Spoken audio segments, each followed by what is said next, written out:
A suit that gives you power. A force that makes you stronger, faster, and fearless. But at what cost? The symbiote is more than just an alien organism. It's a mirror of the human psyche. A parasite that preys on insecurity, resentment, and desire. From Peter Parker to Eddie Brock, this entity forms bonds that resemble some of the darkest psychological struggles. From toxic relationships and rejection trauma to addiction and the dangerous allure of power. Today, we're dissecting the psychology of the symbiote, going deeper than ever before.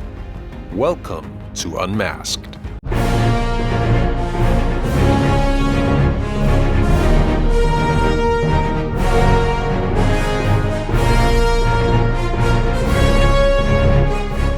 To understand the psychological horror of the symbiote, we have to examine its relationship with its hosts through the lens of attachment theory, a concept in psychology that describes how individuals form emotional bonds. In healthy relationships, attachment is based on trust, security, and mutual respect. But the symbiote doesn't form healthy attachments. It forms obsessive, parasitic bonds that mimic the dynamics of an abusive relationship. The symbiote exhibits characteristics of anxious, preoccupied attachment, a style where one partner clings desperately to the other, fearing abandonment. Much like a controlling or codependent partner, it doesn't just attach itself, it entangles itself, offering something intoxicating in return. Power, confidence, and the illusion of being more than one could ever be alone. This is where we see a core element of toxic relationships. Love bombing followed by manipulation. At first, the symbiote seems like the perfect partner. It enhances Peter's abilities, making him stronger and more fearless. It whispers in his ear, validating his frustrations and desires, much like an abusive partner who showers their victim with affection and attention until they've established control. But there's always a cost. The symbiote doesn't just amplify Peter's strengths, it brings out his worst impulses. This is emotional erosion, where the host slowly loses their sense of self. Just as victims in abusive relationships may begin to internalize their abuser's voice, Peter starts to act in ways he normally wouldn't, alienating his loved ones, embracing cruelty, and revealing his own dominance. The symbiote whispers that this is the real Peter Parker, but in reality, it's reshaping him into something unrecognizable. And what happens when someone tries to leave an abusive relationship? The abuser doesn't simply let go. The symbiote, like any toxic manipulator, refuses to release its hold. The struggle is painful, agonizing, both physically and emotionally. Peter isn't just fighting to remove an alien organism. He's fighting to reclaim his autonomy, his morality, and his very identity. When Peter Parker breaks free from the symbiote, it feels rejected, abandoned, but rather than fading away, it seeks out a new host, one who shares its anger and resentment.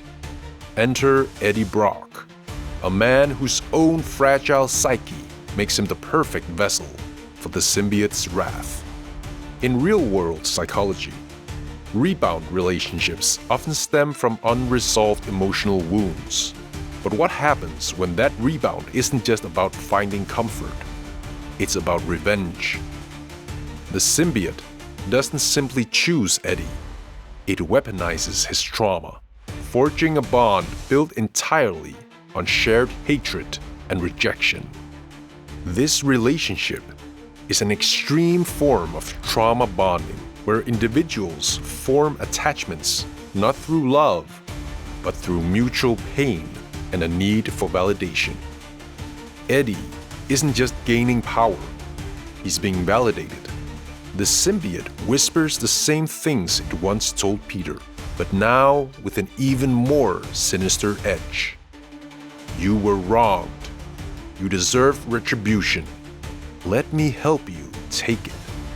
Unlike Peter, who ultimately resists and reclaims his sense of self, Eddie fully surrenders. He's so desperate to feel empowered, to feel wanted, that he loses himself completely in this entity that feeds his rage. This is a dangerous psychological spiral. When one's identity becomes entirely enmeshed with their pain, there's no coming back. Beyond toxic relationships, the symbiote represents something even more insidious: addiction. In addiction psychology, one of the most dangerous substances isn't just a drug, it's power. The symbiote offers a high like no other. It makes Peter feel untouchable, but like addiction, it comes at a cost. The more he indulges, the less he controls himself. His normal moral compass, the thing that makes him Spiderman, becomes dulled, replaced by arrogance, aggression, and entitlement.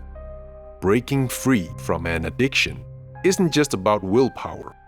It's about confronting the parts of yourself that allowed it to take hold in the first place. The withdrawal isn't just physical, it's psychological. And for Peter, it means confronting the darkest parts of himself.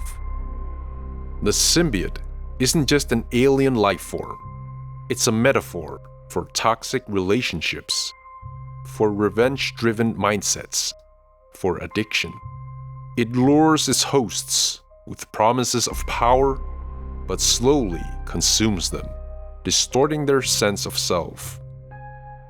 So ask yourself, if given the choice, would you wear the suit?